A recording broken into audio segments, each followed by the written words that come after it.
Bienvenue, merci de nous rejoindre pour ce nouveau numéro de Santé Mag. Ravi de vous retrouver. Durant une heure de direct, on tentera de revenir sur les derniers développements de la pandémie du coronavirus chez nous, avec un nouveau bilan et de nouvelles mesures depuis hier et qui concernent notamment la fermeture de nouveau des commerces qui ont été rouverts au tout début de ce mois sacré. Près de 1300 nouveaux cas ont été enregistrés durant les 10 premiers jours du Ramadan. Le nombre des personnes contaminées est passé, tenez-vous bien, de 3007 à 4477 hier, avec un taux de progression de la mortalité qui équivaut à peu près à 12,77%. Avec mes invités, nous reviendrons donc sur les comportements à risque que nous avons vraisemblablement adopté depuis le début de ce mois sacré, des mesures qui s'imposent, mais aussi du jeûne et comment en faire un véritable allié et un atout pour renforcer notre immunité en cette période de pandémie. Pour développer autour de ce thème, j'ai le plaisir de recevoir aujourd'hui et en direct le professeur Rida Djidjik. Vous êtes chef de service immunologie au CHU Bnimsous à Alger. Bonjour. Bonjour madame, merci de l'invitation. J'ai également le plaisir de recevoir le docteur Mourad Belkhalfa. Vous êtes chercheur en biotechnologie santé à l'USTHB. Bienvenue. Bonjour, ravi d'être là. Merci d'avoir accepté mon invitation et je reçois également monsieur Hassan Menouar. Vous êtes président de l'association Al-Aman pour la protection des consommateurs. Bienvenue. Oui, merci. Bonjour. Et on aura également par Skype le docteur Hamidouche Mohamed. Il est attaché d'études à l'Institut Pasteur d'Algérie. Il est en formation d'épidémiologie à l'Institut Pasteur de Paris. Monsieur Hamidouche, bonjour.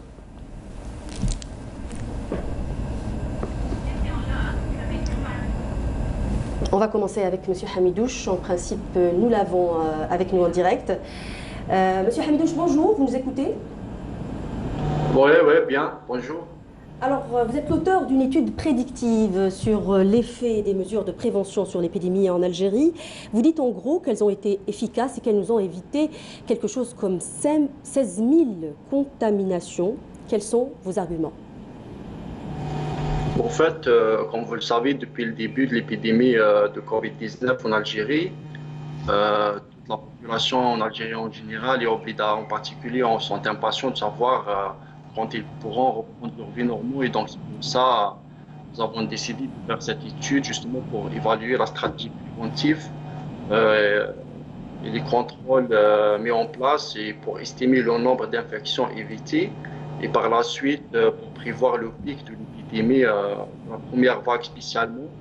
Donc nous avons utilisé comme indicateur principal le fameux R0 qui est le taux de reproduction de base, ou bien grosso modo c'est combien une personne infectée peut infecter une personne non infectée. Donc grosso modo nous avons utilisé une procédure de comparaison avant la mise en place de la stratégie et après la mise en place de la stratégie de prévention. Et nous avons rajouté 14 jours après la mise en place de cette stratégie. Nous avons calculé le R0 avant et après. Et nous avons utilisé des méthodes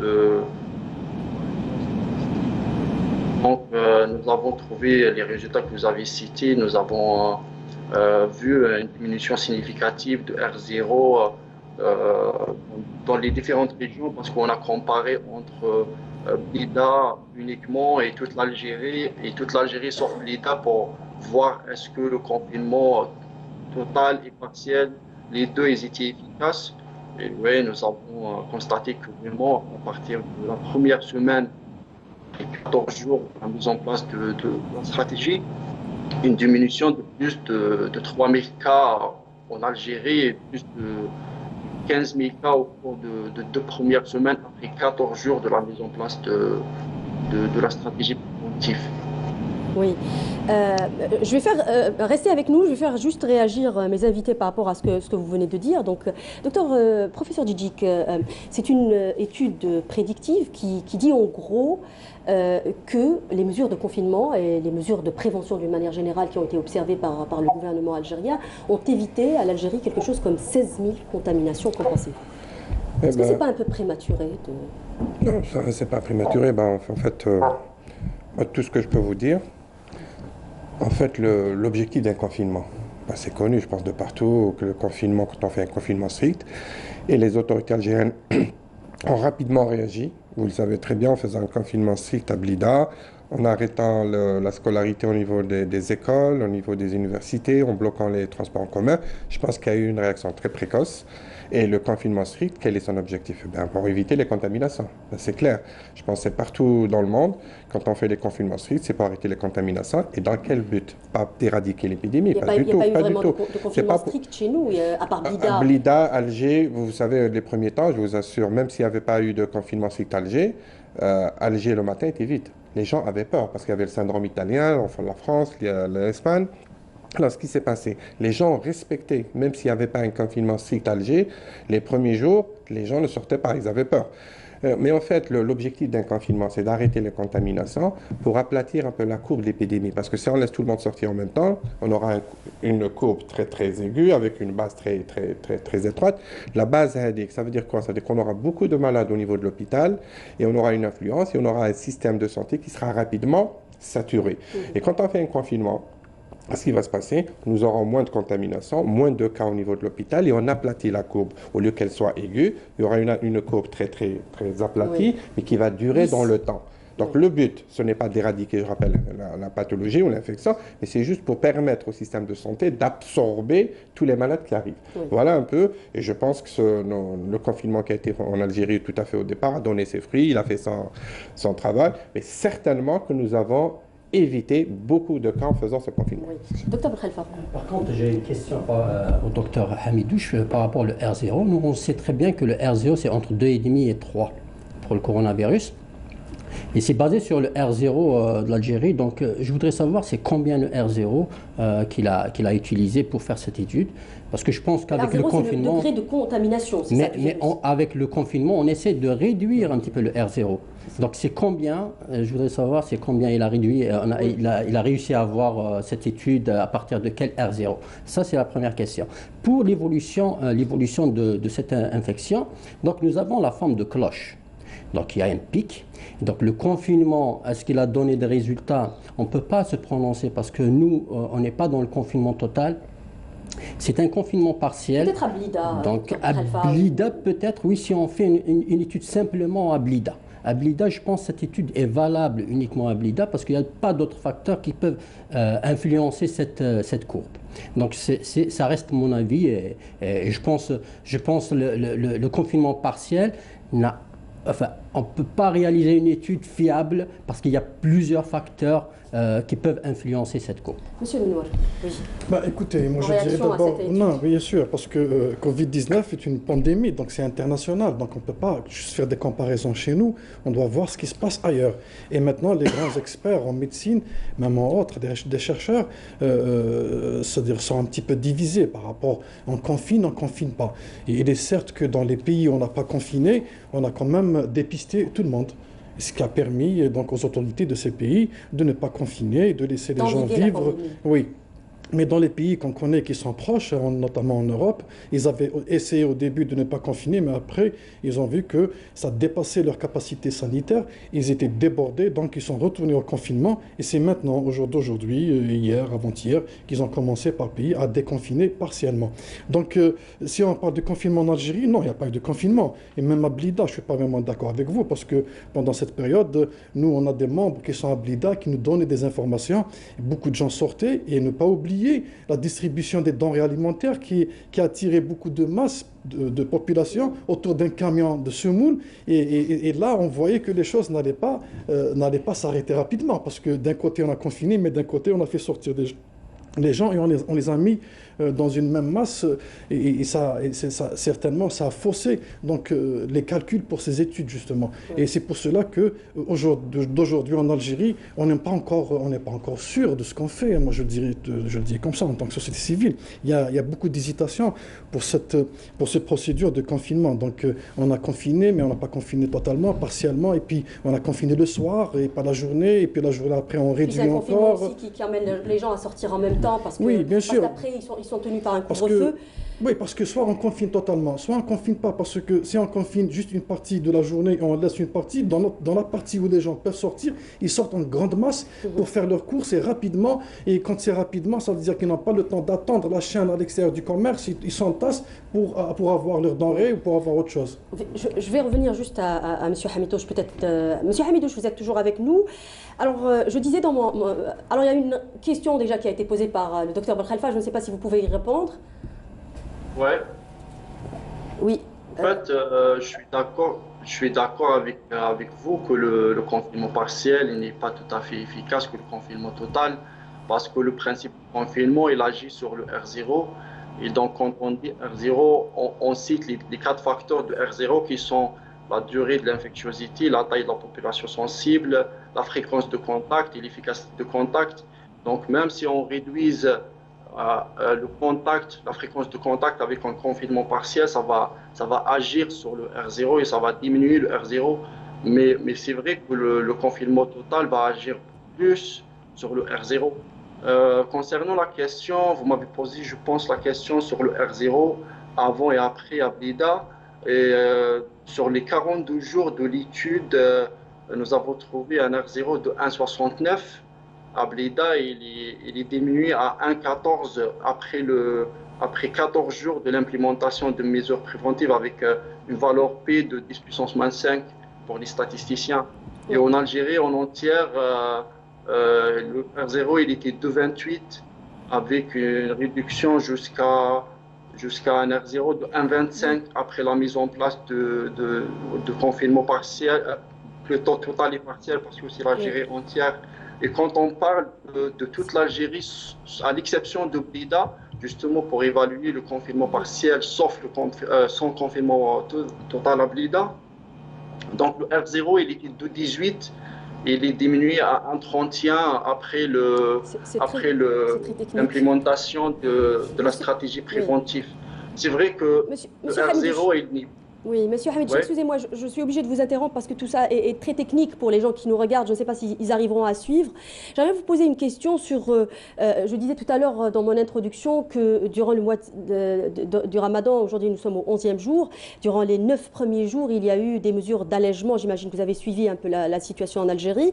Il y a eu un déconfinement, la levée du confinement total à Blida. Il y a eu des mesures d'allègement du confinement dans les autres wilayas, notamment avec la réouverture de commerce. Et donc, on a observé une augmentation de l'ordre de 1300 à peu près de nouveaux cas. À quel point ces quelques jours peuvent-ils affecter l'efficience des mesures qui ont été déjà prises au préalable ? Moi, je pense qu'on va voir les conséquences après 12 à 14 jours, mais il faut savoir, il faut garder en tête aussi que même si la situation ne change pas, il y a toujours une évolution de l'épidémie parce que si on garde un R0 de 1,5 par exemple, 1,5, donc 1000 personnes vont infecter 1500 personnes, mais si on est à 100 personnes comme prévalence initiale de base, c'est-à-dire 100 personnes vont infecter 150 personnes, donc il y aura une augmentation de 50. Donc, même si l'épidémie en termes de ces paramètres n'évolue pas, mais on voit quand même une augmentation de l'incidence, même en Europe, on voit ça malgré les mesures prises, etc.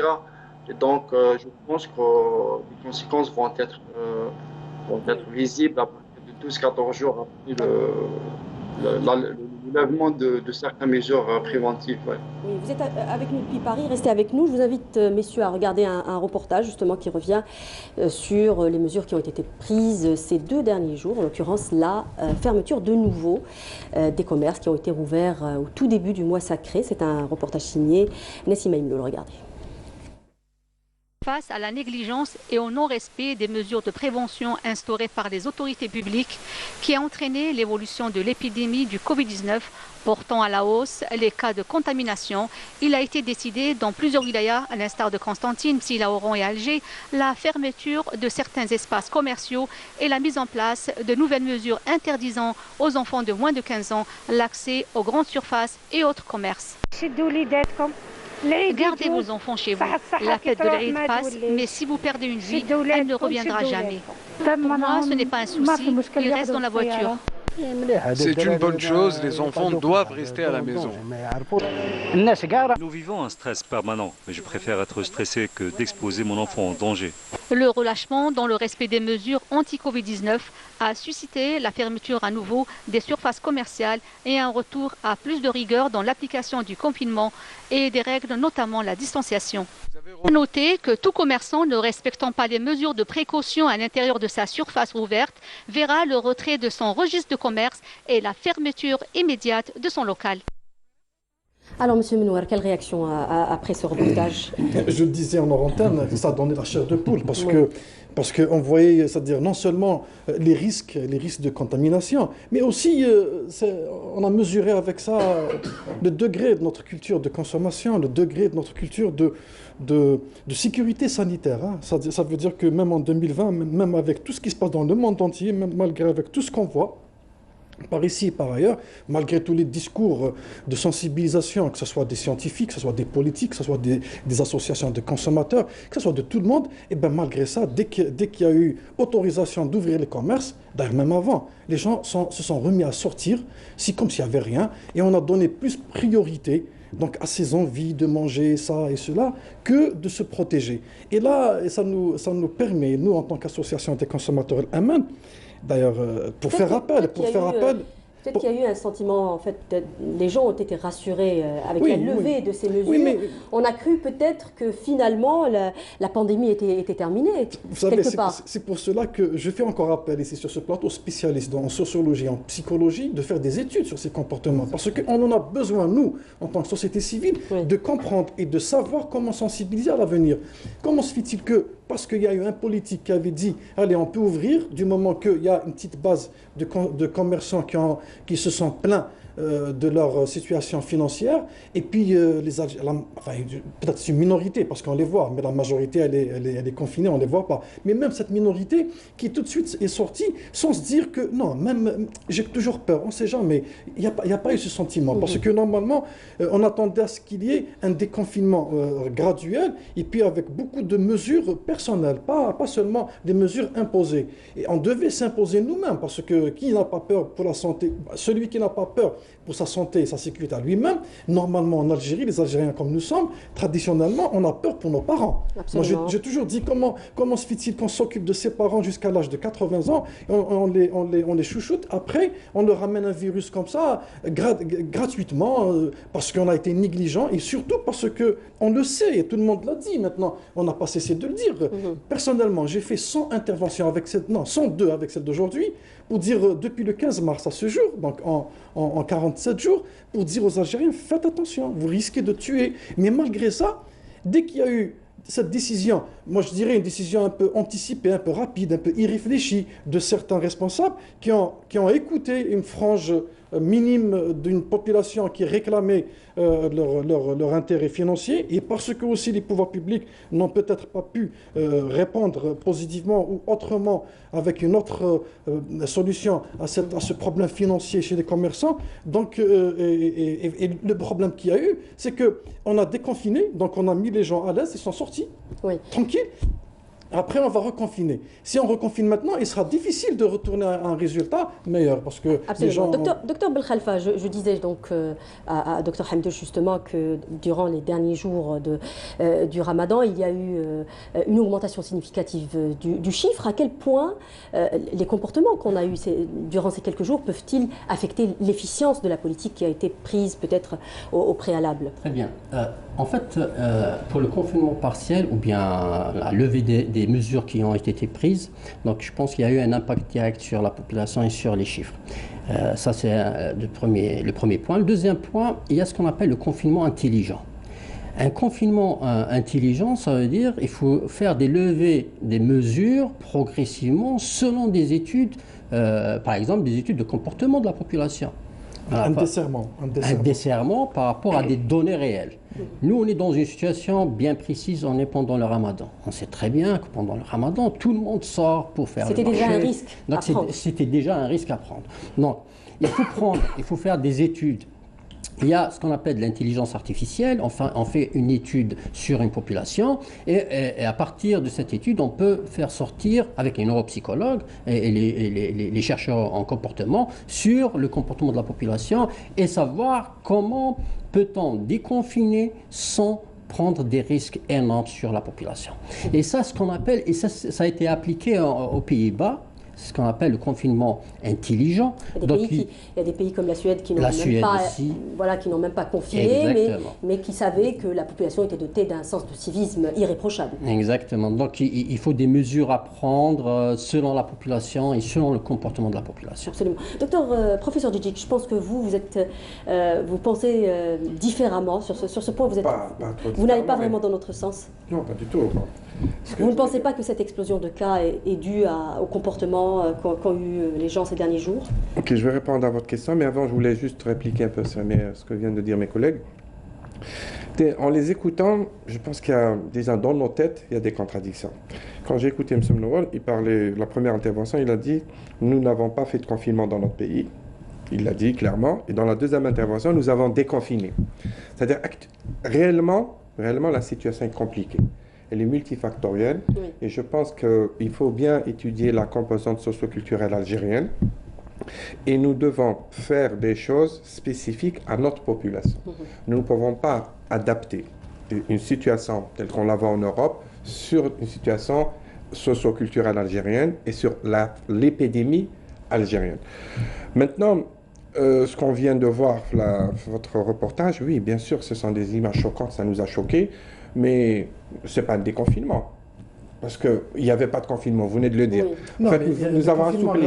Relatif. Par rapport la seule chose qui a changé, en fait, 3 heures, ils ont confiné politiquement, après ils ont déconfiné. Oui, je ne parle pas de politique, j'essaie de voir que la... Mais non, on explique. Non, parce que vous réagissez par rapport à ce que j'ai dit. Non, pas du tout. J'essaie de dire que les choses sont difficiles. J'ai pris un exemple en vous écoutant. Vous dire, dans nos têtes, chaque citoyen algérien, même les experts, c'est compliqué cette histoire de confinement, déconfinement. C'est un grand débat à l'échelle internationale. C'est compliqué même ailleurs, professeur. Voilà, c'est pas uniquement chez nous. Les Français sont en train de débattre comment il faut un confinement, le déconfinement intelligent en Hollande, aux Pays-Bas, en Allemagne. Donc il y a cette situation très complexe. Et maintenant, tout ce que je peux dire, il faut l'adapter à chaque pays. On ne peut pas copier quelque chose. Qu'est-ce qu'on doit faire? Voilà, très bien. Il faut analyser la situation algérienne. Il y a la composante socio-culturelle, on en a parlé, je ne reviens pas sur ça, sur la façon de réfléchir à l'Algérien, sur le mois sacré d'Al-Ramadan, comment les gens se comportent. Il faut tenir compte de tous ces paramètres. Et bien sûr, voir les experts concernant l'épidémie. Tout ce que je peux faire, tout ce que je peux vous dire. Vous êtes en train de nous dire qu'il y a une recrudescence de cas, que les chiffres explosent en ce mois de Ramadan. Je vais être un peu prudent. Je vais vous dire que les cas recensés actuellement, et tous les cas recensés auparavant, sont test dépendants, vous le savez. Plus on teste, plus on a de cas. Si on teste à l'époque 100 tests PCR, on ne peut pas avoir plus de 100 cas de Covid. Si on teste maintenant 600... On est à combien aujourd'hui? Combien de tests? Écoutez, grosso modo, au niveau du pays, on peut aller jusqu'à 600, 700, 800 tests jour, donc on ne peut pas avoir plus. Donc, cette histoire, comme indicateur, le nombre de... Professeur, il faut reconnaître quand même que c'est beaucoup. Hier, par exemple, on a eu 179. Voilà, qui vous dit, madame, vous avez eu 177 sur 500... hier. Qui vous dit, il y a 3 jours, vous n'aviez pas 400 cas? Parce qu'on n'avait pas cette capacité de tester. Je parle de nombre de cas. C'est-à-dire, s'il y a 15 jours, vous testez que 200 et vous donnez un chiffre de 90 cas, il est possible qu'il y a 15 jours, la vérité était 800 cas, 1000 cas. C'est pour ça que je veux dire, il ne faut pas comparer maintenant ces nombres de cas qui arrivent. Il ne faut pas les comparer parce qu'ils sont test dépendants. Non, mais je suis en train de dire que relativement... Par contre, je vais vous donner un indicateur, madame. Non, je suis en train de dire que relativement, le nombre de cas dépistés, positifs, c'est très important par rapport au nombre de cas dépistés. C'est ça ce que je suis en train de dire. En gros, Vous me dites qu'il y a 200 cas, c'est ça les cas dépistés? C'est ça les cas diagnostiqués? Oui. Oui, mais je vous dis, c'est un chiffre, on le prend dans toute précaution. Il est possible qu'avant, on avait 500, 600 cas. Et ça veut dire que ça baisse. Comment savoir? Si vous comparez. Oui, je vous explique. Oui, allez-y. Allez-y, professeur. Non, je l'ai dit. Ils s'en testent. Non, non. Les chiffres qu'on donne, ils sont tests dépendants. Ils dépendent de la PCR. Oui. S'il y a 15 jours, on faisait que 100 tests PCR, on donnait le chiffre de 90. Cas diagnostiqués, mais ils ne reflétaient pas la réalité parce qu'ils étaient tests dépendants. En réalité, peut-être c'était 600 cas en réalité, mais on ne les a pas tous dépistés. Et actuellement, notre capacité de dépistage a augmenté à travers le pays. Les autorités ont mis plein de sites de PCR dans le pays, donc nous avons augmenté notre capacité de diagnostic et nous donnons ce chiffre de 200 cas. Tout ce que je peux vous dire, on ne peut pas comparer ces chiffres entre il y a 15 jours et aujourd'hui, parce qu'ils sont tests dépendants. Par contre, ce qu'il faudrait vérifier, c'est le nombre de décès. Oui. Là, vous pouvez comparer le taux d'occupation des services de réanimation dans les soins intensifs, les cas graves et l'affluence des malades au niveau des hôpitaux. C'est le seul indicateur qui vous permet de voir et d'apprécier cette épidémie actuellement. Et non pas le nombre, ça c'est mon point de vue, et non pas le nombre de cas. On se concentre sur ce nombre de cas qui ne veut rien dire chez nous. Je ne dis pas qu'ailleurs, parce qu'ils testent là-bas. Mais chez nous, ce n'est pas le bon indicateur. D'accord, ça on a compris, mais ça reste quand même élevé par rapport aux tests faits de toutes les manières. Quand on fait 500 tests ou même moins que 500, à chaque fois on a à peu près 100 ou 200 cas, ça reste élevé. Écoutez, l'épidémie est là. Vous avez parlé de la capacité, vous me tendez une perche, je la saisis. Vous avez parlé justement d'un indicateur qui est en l'occurrence le taux d'occupation, voilà, le nombre de décès ou le taux d'occupation des hôpitaux. Vous êtes à l'hôpital, vous êtes à Beni-Suef. Oui. Alors comment ça se passe aujourd'hui à votre niveau? Bien. Moi, je suis agréablement surpris. Maintenant, vous allez me poser peut-être la question, pourquoi? Est-ce que la pression baisse? Alors, tout ce que je peux vous dire, si on voit cet indicateur, le nombre de morts, le taux d'occupation au niveau des soins intensifs, le nombre de cas, je vous dis que la situation est largement maîtrisée. Nous n'avons jamais dépassé les moyens d'absorber les malades dans ces structures de soins intensifs. Je vous dis que si je vous prends un exemple, nous avons 1 ou 2 cas intubés au niveau du service de réanimation et peut-être 9 ou 10 cas graves, sans plus. C'est-à-dire, pour moi, ça ne justifie pas toutes ces mesures. C'est-à-dire maintenant, au bout de 2 mois, il faut réfléchir comment faire ce déconfinement intelligent, aller reprendre la vie normale. On ne peut pas se permettre de bloquer tout un pays pour quelques cas graves qui surviennent comme ça. Moi, c'est pas mon point de vue. Je pense qu'il faudrait maintenant réfléchir comment faire ce déconfinement intelligent. Si vous permettez. Oui, docteur Belkhafa, je pense que vous avez une proposition, justement, vous êtes en train de travailler sur une plateforme. Pour le déconfinement, j'ai une proposition, je travaille sur une plateforme justement pour proposer au gouvernement de déconfiner de façon intelligente. Très bien. Parce qu'on n'a pas confiné pour parler de déconfinement. Très bien. Il n'y a pas le confinement, mais on va essayer. Voilà, c'est pour ça que j'essaie de. On va essayer d'alléger les mesures. Très bien. On doit reprendre notre vie normale. Exactement. Donc, c'est une étude où on doit essayer de détecter les populations vulnérables. Très bien. Ces populations sont vulnérables par rapport à quoi? Par rapport au traitement anti-inflammatoire, corticoïdes, chimiothérapie, radiothérapie. Et vous avez aussi la population qui est vulnérable par rapport aux pathologies associées, surtout les maladies inflammatoires chroniques. Et c'est ces populations-là qui sont plus touchées. Vous avez aussi l'obésité, les diabétiques. C'est les facteurs de risque, les comorbidités. Donc, on a essayé de faire une petite plateforme avec des chercheurs de l'université de Msila qui travaillent sur l'intelligence artificielle. Donc, c'est un groupe. On a un neuropsychologue aussi. Donc, on a fait un questionnaire qu'on a diffusé un peu partout. On a aussi renvoyé à la Direction générale de la recherche. Mais malheureusement, ça n'a pas été adapté par le ministère de l'Intérieur parce qu'il fallait faire... le but, c'est de voir un petit peu dans toutes les localités, surtout à Alger, dans les APC et tout ça, détecter où sont les populations qui sont vulnérables. Ça va prendre du temps, tout ça? Non. En fait, c'est une application qui prend 3 minutes pour répondre à des questions. Donc, si une famille est composée de 7 à 8 personnes, je pense que c'est une vingtaine de minutes pour répondre à cette question. Donc diffuser ce lien, c'est un lien à diffuser sur tous les réseaux pour répondre à cette question. Et à partir de là, si on a des données, on a déjà des données préliminaires par rapport aux populations plus vulnérables au niveau d'Alger. Et on nous a demandé de faire aussi à Boumerdes, etc. Donc, à partir de ces données, on peut dire que oui, on peut déconfiner de façon intelligente. Ça c'est un peu l'approche allemande. C'est ça, parce que je pense que les Allemands sont en train de faire ça. Ils sont en train de faire ça parce qu'il faut avoir connaissance de la population. Si on avait fait un confinement strict, peut-être, je ne sais pas, bon, je pourrais intervenir? Oui, allez-y, bien sûr. En fait, maintenant, parler de déconfinement chez nous, je ne sais pas si c'est le terme exact, et cette plateforme pourrait aider aussi. Mais je pense que maintenant, il a dit tout à l'heure, M. Hamadouche, nous avons vu un peu notre population sortir fin de Ramadan et tout. Moi, je vais être prudent. Je vais attendre encore une semaine. Je pense d'ici la semaine prochaine. Si on n'a pas de recrudescence, pas de cas, mais de cas graves et de décès, je pense qu'on est dans une situation favorable à réfléchir comment absolument reprendre par palier la vie normale. Moi, je pense que la population jeune doit reprendre le travail. Il faut qu'on reprenne le travail. Maintenant je ne dis pas qu'il faut lever toutes les mesures barrières. Non, pas du tout. Il faut garder toutes les mesures barrières. La distanciation sociale, le port de masque et l'exiger dans certaines c'est-à-dire situations. Je vous donne des exemples. Si on doit reprendre les transports en commun, par exemple, si je parle du tramway, du métro, des bus ou des trains, il faudrait aucune personne ne monte sur les transports en commun sans masque. Je dois interdire. C'est ce qui se fait aujourd'hui les en Espagne universités, et dans d'autres pays européens. les écoles. Maintenant, je reviendrai simple, pas où je vais m'arrêter. Pour les populations vulnérables. Mais je vais vous dire une chose. Il faudrait que les médias, il faut que nous tous, les professionnels de santé, il faut qu'on sensibilise ce citoyen. Parce que la responsabilité est des sanitaires.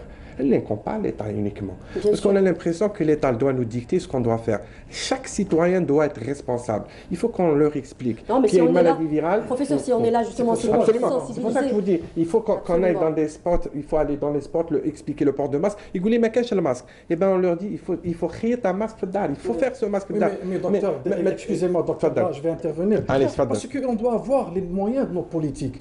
À ce jour, depuis le début de cette crise, comme toutes les crises d'ailleurs, on n'a jamais eu un discours politique ou scientifique simpliste, simple à comprendre par les citoyens.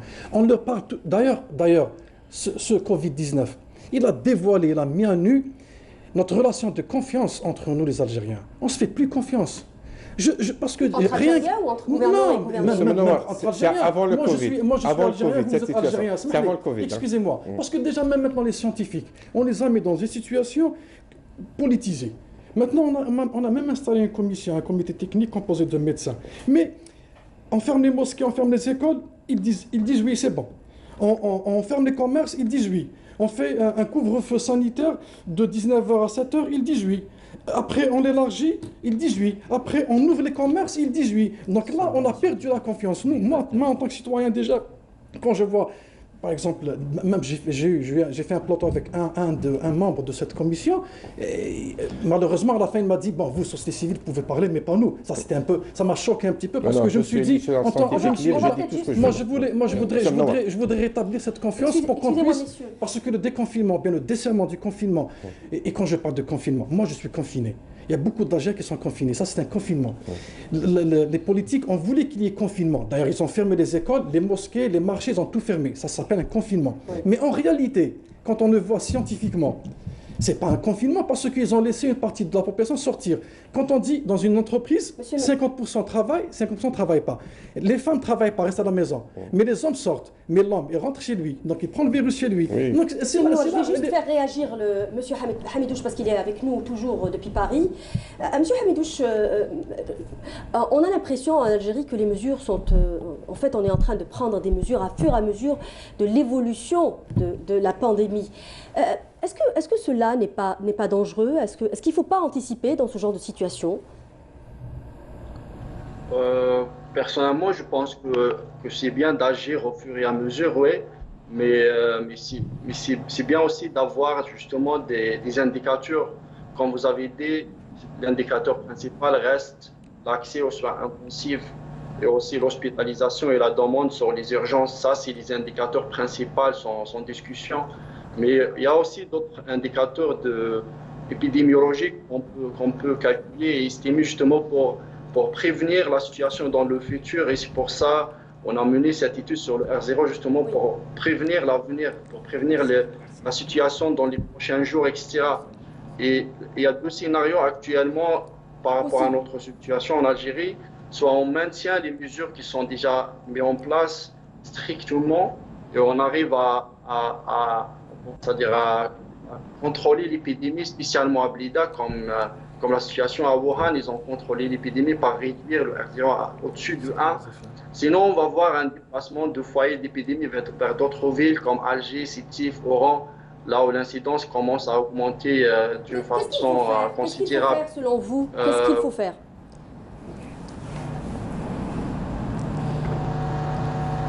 Oui. Qu'est-ce qu'il faut faire selon vous? Est-ce qu'il faut maintenir les mesures ou continuer à avancer en fonction de l'évolution de la pandémie? Oui, en fait, la stratégie algérienne est basée spécialement sur la réduction de la fréquence de contact. Donc, on évite de laisser les personnes infectées en contact avec des personnes non infectées, mais on peut agir aussi sur l'efficacité de ce contact, comme vous avez dit, par ajouter aux bonnes habitudes d'hygiène une instruction, par exemple, pour porter des masques médicaux par la population ordinaire à l'extérieur. Et cette mesure a été signalée comme efficace dans plusieurs pays dans le monde, parce qu'il ne faut pas oublier que la phase présymptomatique, donc elle est infectieuse aussi, donc la personne qui est infectée est infectieuse 2 à 3 jours avant les symptômes, en rajoutant les personnes asymptomatiques, donc ils sont aussi infectieux. Et donc, on considère dans des études mondiales que entre 40 et 60% des infections sont dues aux personnes, c'est-à-dire asymptomatiques, et pendant des personnes infectées en phase présymptomatique. Donc, je pense que vous avez raison de dire qu'une instruction de porter des masques chirurgicaux ou bien médicales par la population ordinaire est vraiment nécessaire dans l'avenir pour justement mettre des mesures plus strictes. Oui. Mais aussi, il faut garder quand même les mesures qui sont déjà mises en place, parce que quand on dit la stratégie préventive est efficace, ça ne veut pas dire que c'est bon, on est bien, il faut enlever le confinement, il faut ouvrir les frontières. Non, c'est pour dire qu'on est dans le bon chemin et la situation est maîtrisable. Tous les indicateurs disent que la situation est maîtrisable, quel que soit les soins intensifs, l'accès aux hôpitaux, etc. Même le R0 par cette étude, tous les indicateurs épidémiologiques disent que la situation est maîtrisable. Donc il faut garder cette situation comme elle est. Oui. Voilà. Monsieur Hamidouche, j'ai envie de vous faire réagir aussi sur le pic. Qu'est-ce que vous pensez? Alors, la pandémie chez nous a évolué lentement, la courbe n'a pas été très ascendante, on l'a maîtrisée, comme vous venez de le dire, et que mes invités sont tous d'accord sur ce point. Est-ce qu'on a déjà atteint le pic ou où en sommes-nous finalement? En fait, quand on parle du pic, il faut bien préciser qu'on parle de pic de la première vague. Donc la première vague d'épidémie le pic, c'est-à-dire quand on atteint une immunité collective maximale par rapport aux paramètres de l'épidémie qui est le R0, parce que l'immunité collective est calculée selon le R0 qui se trouve dans la région, désolé. Et donc, par exemple, à Blida, le pic va arriver à une unité collective à 10% si on garde justement la situation actuelle des mesures préventives, etc. Et en Algérie, en entière, on va arriver au pic à 16% de l'immunité collective. Et donc, selon ces résultats trouvés dans cette étude, on va arriver au pic de la première vague d'épidémie, je précise, au fin d'octobre, début de novembre de cette année, c'est-à-dire prochain. 2020. Merci. Justement, il y a, messieurs, merci, restez avec nous, monsieur Hamidouche. Justement, il y a ce fameux tableau de modélisation, je ne sais pas si vous l'avez vu, prédisant des dates de fin de la pandémie par pays. C'est un tableau qui a été émis par le DDI, donc Data Driven Innovation Laboratory, et qui prévoit la fin de la pandémie dans le monde, donc en décembre 2020, en Chine par exemple en avril 2020, en France et en Italie en août 2020, et pour l'Algérie, la fin de la pandémie sera en juillet 2020, mais vraisemblablement selon M. Hamidouche, c'est encore plus loin puisque le pic sera pour octobre. Alors, est-ce qu'on doit se fier à ce genre de chiffres finalement? Écoutez, tout ça, ce sont des modèles, c'est une modélisation, c'est des modèles prédictifs. Je vous rappelle, si vous vous rappelez, un épidémiologiste à Blida qui a prédit 48 000 décès en Algérie. Je ne sais pas si vous avez vu ça. Oui. Donc, vous voyez, nous n'avons pas... C'est-à-dire maintenant, la situation est telle qu'il faudrait s'adapter, je pense, chaque jour, chaque semaine, avec les données réelles du terrain. un modèle prédictif reste un modèle prédictif. Nous n'avons pas eu ces 48 000 décès. Maintenant, le modèle dont vous venez de parler... Est-ce que c'est envisageable je pense sincèrement, je pense sincèrement que nous aurons une maîtrise totale un peu de la situation d'ici la fin juillet. Sincèrement, je reste très optimiste. Brièvement, messieurs, je peux poser d'autres questions. Vous me permettez juste pour vous dire, parce que les épidémiologistes, c'est une bonne spécialité, ils prédisent, font de l'épidémiologie, mais je veux dire, dans une pandémie comme ça, on ne lutte pas contre les chiffres. L'objectif de la santé... Les chiffres nous permettent d'indiquer... Absolument, mais en fait, notre objectif, ce n'est pas de baisser le chiffre, c'est de voir un peu le système de santé, est-ce qu'on est en train de soigner les gens, est-ce qu'on peut reprendre notre vie, parce que l'infection, elle est là, madame. Le virus circule entre et ça permettra d'immuniser tout. Il a parlé de quelque chose de très important, 10% d'immunisation. Les chiffres nous permettent de savoir où en sommes-nous, quand même. Mais je le dis, je ne lutte pas contre l'infection en disant, j'ai tant de chiffres, je dois baisser tout ça. Mon seul indicateur, je vous l'ai dit, c'est la mortalité, les soins intensifs et les cas graves. S'ils sont bons, nous pouvons reprendre. Monsieur Meloued, brièvement, s'il vous plaît. Les chiffres, c'est un bon moyen de sensibiliser, parce que c'est avec les chiffres qu'on arrive à convaincre les gens de faire plus attention. Absolument. Vous savez, on pourrait s'en débarrasser si on fait vraiment attention et si on s'adapte, comme avait dit le docteur, par rapport à cette situation. Par exemple, on est en Ramadan. Normalement, on aurait pu profiter de ce mois, du moment que les mosquées sont fermées, du moment qu'on s'est empêché de sortir, parce que pendant le Ramadan, on jeûne. Le jeûne, déjà, il renforce l'immunité. Et puis, se renforcer aussi un peu plus avec ce qu'on mange. Et puis normalement, avec ces chiffres qu'on voulait avoir, hein, surtout, pour apprendre à se comporter, nous, en tant qu'Algériens. Pourquoi les Suédois ne font pas de confinement? Parce que les Suédois, ils sont déjà dans leur tête confinés, d'origine, déjà, ils ne se rapprochent pas, ils ne s'embrassent pas. Et d'abord, si on apprend, c'est culturel, si on apprend à être comme eux, les terrasses de restaurants sont désertées, après sont ouvertes. Voilà. Et puis aussi au niveau des décisions, parce que quand on parle d'Algériens, il n'y a pas que les consommateurs, il y a aussi les pouvoirs publics, il y a les scientifiques, nous tous. Donc si on apprend pendant cette courte période à mieux se comporter, on va s'en débarrasser. Pourquoi? Parce que d'abord, nous avons un grand pays qui est vaste et on a un bon climat, donc je pense qu'on est dans la bonne période. On va y revenir. On va y revenir si on a le temps. Hein. Alors, oui, docteur Khalfa. Pour revenir pour la pandémie, donc je vais aller simple. Pour arrêter la pandémie, il faut deux choses. Ou bien avoir le vaccin, ce n'est pas le cas, ou bien avoir une immunité collective. Naturelle. Immunité collective. Absolument. Donc il a parlé des chiffres qui sont très importants. Il a parlé de 16%. 16%, pour avoir une immunité collective, il faut 50%. Absolument. On peut l'avoir, on peut l'atteindre. On peut l'atteindre, 50%. Pour l'immunité collective, donc on peut vérifier avec des tests sérologiques. Oui. Donc actuellement, immunité collective, ça veut dire quoi? Ça veut dire, si, je pense que c'est... L'immunité collective, ça veut dire que les personnes sont touchées par le virus, mais elles n'ont pas de symptômes.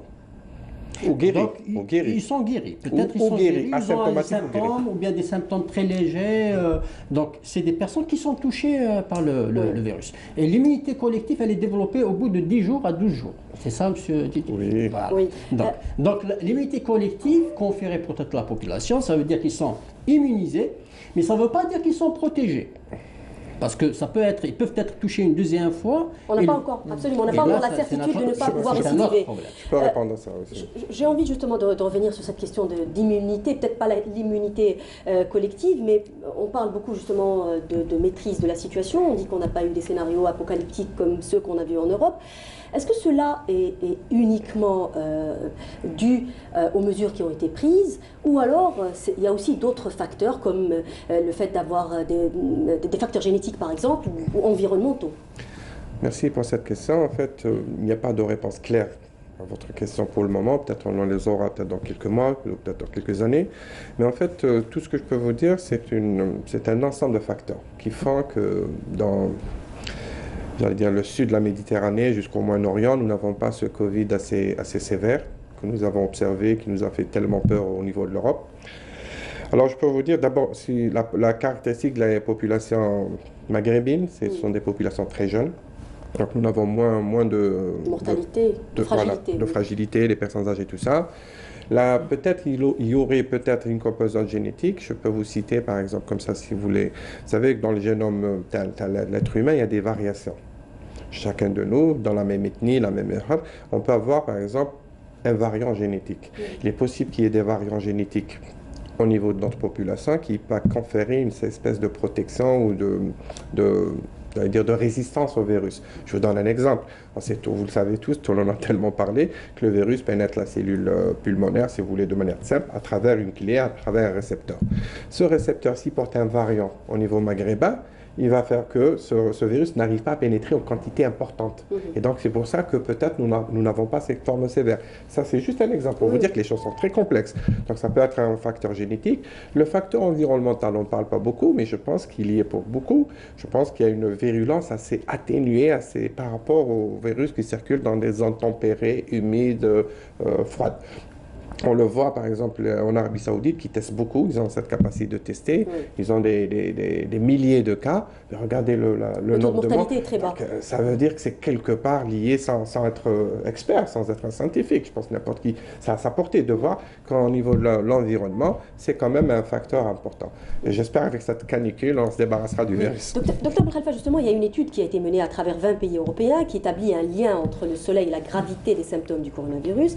Alors je rappelle que c'est une étude menée par des chercheurs anglais du Queen Elizabeth Hospital Foundation Trust et qui ont remarqué une corrélation entre un faible taux de la vitamine D et l'augmentation de la mortalité due au Covid-19. Exactement. Donc, on sait très bien que la vitamine D, qui provient, c'est une vitamine qu'on peut trouver dans les poissons gras, et c'est une vitamine qui est impliquée dans le système immunitaire. Donc, elle a un rôle très important. C'est juste une parenthèse, parce que le fait qu'on ait le privilège de vivre dans un pays ensoleillé signifie qu'on a justement un fort dosage de la vitamine D. Je vais poser un autre problème. Avec le confinement, je pense qu'on aura un taux de vitamine D qui est faible. Parce qu'on est moins exposé au soleil. Encore une fois, entre parenthèses, parce qu'on n'est pas vraiment confiné. Oui. Exactement. Ça veut dire qu'on revient sur ce qu'on est. Donc, l'alimentation riche en vitamine D, je pense qu'on va renforcer le système immunitaire. L'efficacité du système immunitaire est associée à sa rapidité. Ça veut dire, si on a un système immunitaire rapide, il peut agir de façon efficace.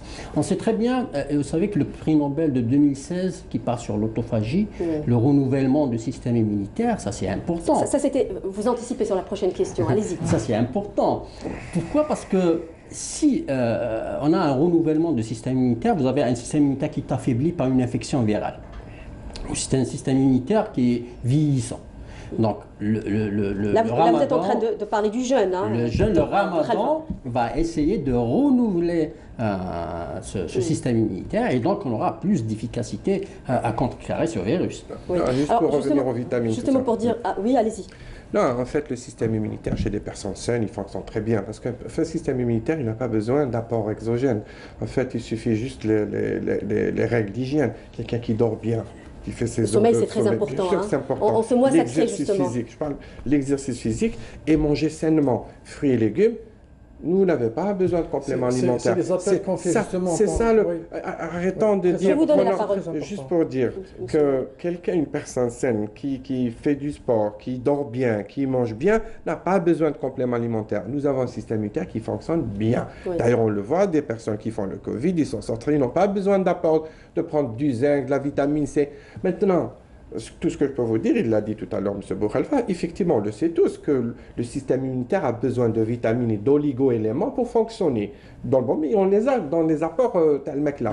Mais maintenant, des personnes âgées, ils ont des déficits. Oui. C'est pour ça qu'on doit compléter. Ils ont un système immunitaire vieillissant, on appelle ça de l'immunosénescence. Un système immunitaire qui répond tardivement, les cellules ne fonctionnent pas très bien.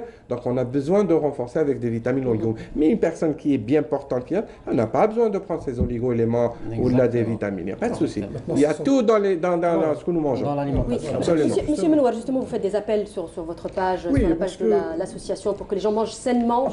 Absolument. Surtout en cette période, nous, on voudrait profiter justement de ce Covid-19 pour faire changer ces mauvaises habitudes alimentaires chez les Algériens, notamment au Ramadan. On le dit à chaque année pendant le Ramadan, et le docteur va peut-être appuyer ce que je dis, c'est qu'à la fin du Ramadan, on a toujours des nouveaux cas d'obésité, de diabète, de cancer et autres. Mais cette année, on aurait voulu, d'abord, il y a ce soi-disant confinement parce qu'on est à la maison, donc on peut se programmer mieux pour notre alimentation. Et puis, on a en face de nous un problème grave, un problème sanitaire que même les scientifiques n'ont pas pu résoudre, qu'il n'y a pas de vaccin, il n'y a pas de médicaments. il n'y a que notre immunité et bien sûr les mesures d'hygiène. L'immunité, donc tout le monde doit savoir, et on le dit à chaque fois, il faudrait la renforcer avec une nourriture saine. D'abord, il faudra équilibrée. Donc on a bien dit ici dans notre flyer, il faudrait composer intelligemment votre assiette entre légumes, féculents et protéines. Absolument. Et puis maintenir les repas essentiels, bien sûr, et éviter la surconsommation des sucres, sel et matières grasses, tout ce qui est excitant aussi, les cafés et thé, et profiter de ce temps qu'on a pour maintenir une activité physique. Il a dit avant moi, dormir suffisamment en termes de qualité, en termes de quantité. Parce qu'il faut bien dormir. Donc dormir bien, c'est dormir la nuit, pas la journée. Absolument. Et bien sûr, je terminerai par dire qu'il faudrait se déstresser. Ça peut compenser quand même un peu les siestes, non? Il faudrait... ça peut compenser un peu les siestes. Non, d'après moi, je suis bien ce que disent les experts. Ils disent que le bon sommeil, c'est avant minuit. Hein. Donc maintenant... non, c'est le sommeil de nuit. La sieste, elle est relaxante. Mais la sieste, c'est un quart d'heure, 20 minutes. Un sommeil réparateur. Des heures de sieste. Et je terminerai par dire qu'il faudrait se déstresser. Il faudrait se débarrasser de l'angoisse, parce que ça, d'après certains experts que je suis comme ça sur les chaînes, ils disent que ça diminue l'immunité. Il faudrait être positif, il faudrait faire de bonnes choses dans sa journée, dans son quotidien, regarder tout ce qui est positif et éviter tout ce qui est rumeur et tout ce qui est... la force du mental est très importante. Il y a un rapport direct. Dr. Khalfa, vous avez parlé de l'immunité collective. Est-ce qu'aujourd'hui on parle de la possibilité que le coronavirus devienne un virus saisonnier? Est-ce que cela est plausible? Je pense que... Comme la grippe. Il a des beaux jours, le Covid-19. Donc on va en souffrir encore et encore parce qu'apparemment, il n'y a pas une pression de sélection pour ce virus. La pression de sélection, ça veut dire qu'il doit muter pour s'adapter à une situation. Lui, il ne trouve aucun problème pour pénétrer le corps humain. Il se transmet d'un homme à l'autre. Donc il n'y a aucun problème. Il n'y a pas une pression, ce qu'on appelle la pression de sélection. Donc, ce virus, il peut exister encore plusieurs mois et il n'y aura pas de problème. Mais l'immunité collective, on a discuté sur l'immunité collective, elle est très importante pour le virus. Pourquoi? Parce que si on utilise les tests sérologiques, c'est des tests sérologiques à haut débit. Ça veut dire que vous pouvez lancer dans une plaque 92 cas. C'est ça. Par chimiluminescence, par ELISA. Voilà, il y a plusieurs tests. Vous pouvez lancer plusieurs cas par rapport au test RT-PCR. Donc, on peut savoir, a priori, combien de personnes qui ont... Merci de vulgariser, Dr. Belkhalfa, pour les gens qui nous regardent. Le but, c'est de savoir combien de personnes qui sont immunisées, qui sont touchées par le virus et qui se supportent bien. Donc, ils n'ont aucun problème. Oui. Donc, c'est ça le but. Donc, connaître un petit peu la composante immunologique de notre population. Est-ce que notre population peut résister à ce virus? Pour savoir quels sont les dispositifs qu'on doit prendre à l'avenir. On va peut-être poser la question à M. Hamidouche, qui est toujours avec nous. Alors, M. Hamidouche, on parle aujourd'hui beaucoup de l'immunité collective. On parle aussi de la possibilité que le coronavirus devienne un virus saisonnier. Est-ce que cela est plausible, comme la grippe saisonnière? Ouais, pour parler de l'immunité collective en Algérie, il nous faut au moins 56% d'immunité collective pour que l'épidémie arrête. Et les scientifiques à travers le monde, oui, ils posent cette question et c'est probable que le coronavirus reste annuel parce qu'on n'a pas vraiment le temps d'immunité collective nécessaire pour arrêter justement la survenue des infections dans les prochains mois ou bien les prochaines années. Ouais. Donc il y a cette possibilité, oui, mais c'est pas prouvé, quoi. Scientifiquement, on n'a pas de preuve que ce virus va rester. Oui, merci beaucoup. Rester dans les prochaines années, ouais. Oui, merci beaucoup, M. Hamidouche, d'avoir été parmi nous, d'avoir répondu à nos questions. Au revoir. On va terminer sur peut-être un peu de prévention, puisqu'on arrive à la fin de l'émission. Alors, professeur Djik. On va pas parler des jeunes, non? Docteur Belkhalfa, on a dit un mot. Oui, vous voulez revenir là-dessus? On peut terminer sur ça. Non, la prévention, je pense que c'est plus important. Comment faire du jeûne, puisqu'on est en plein ramadan justement, comment faire du jeûne son allié pour renforcer son immunité? Écoutez, le jeûne est une pratique ancestrale. Tout le monde sait que ça peut être dans le but religieux. Plusieurs religions le font. Médical, scientifique. Il y a beaucoup de cliniques qui font le jeûne pour aider un peu certaines pathologies inflammatoires. Oui. Voilà. Et les scientifiques, tout ce que je peux vous dire, ne se sont pas intéressés beaucoup au jeûne sur le plan scientifique. Il y a eu certains papiers qui sont sortis américains de la Californie. Mais ce sont des papiers qui n'ont pas respecté un peu le niveau de preuve. C'est vrai qu'il y a des choses intéressantes dans ces papiers, mais il n'y a pas encore des données de médecine factuelle, c'est-à-dire la médecine basée sur des preuves. Mais tout ce que je peux vous dire, tout le monde va essayer de prouver, plus ou moins à travers ses études, que le jeûne renforce un peu l'immunité. Mais comment? On dit même que ça augmente l'espérance de vie, professeur. Oui, c'est pour ça qu'il y a beaucoup de choses qui sont. Il faut prendre tout ça avec. Mais tout ce que je peux dire, oui. Il y a un mécanisme physiologique qui s'appelle l'autophagie. C'est-à-dire quoi? Autophagie, c'est se auto-manger. En fait, c'est un mécanisme cellulaire qui permet de renouveler un peu la cellule. Quand elle est un peu fatiguée, elle fabrique des choses qui ne sont pas bonnes, des protéines et tout ça. Elle a cette capacité de les renouveler. Alors, on les renouvelle. Et soit si on arrive à la renouveler pour travailler correctement, soit on l'élimine, elle meurt. Maintenant, le jeûne, ça a été prouvé qu'il renforce cette autophagie. Si on renforce l'autophagie, ça veut dire quoi? Ça veut dire que toutes les cellules qui ne sont pas bonnes, qui ne fonctionnent pas pour une raison ou une autre, eh ben, elles seront renouvelées. Et si on renouvelle un peu le contingent de cellules immunitaires, ça veut dire qu'on va renouveler les nouvelles cellules immunocompétentes qui travailleront correctement. Voilà, c'est un aspect. Le fait de ne pas manger pendant 16 heures ou 14 heures, ça repose un peu la muqueuse digestive. Ça peut améliorer ce qu'on appelle les microbes qui vivent en symbiose avec la muqueuse digestive, ce qu'on appelle le microbiote.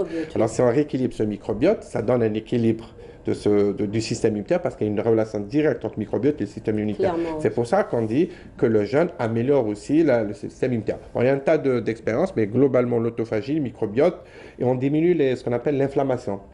Parce que quand on a un microbiote perturbé, on a un état de pro-inflammatoire qui est là. Avec le jeûne, on diminue cet état pro-inflammatoire, on baisse un peu tous ces médiateurs de l'inflammation, tels que les cytokines pro-inflammatoires. Voilà tout ce que je peux dire. Docteur Belkhalfa, on va terminer avec vous, monsieur Hassan Menwar Al-Kamou, justement sur la prévention.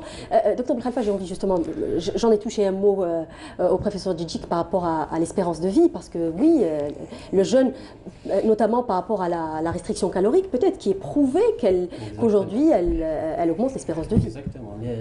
La restriction calorique, mais à condition qu'on ne s'engouffre pas, peut-être. Ah oui, il ne faut pas exagérer aussi. Hein.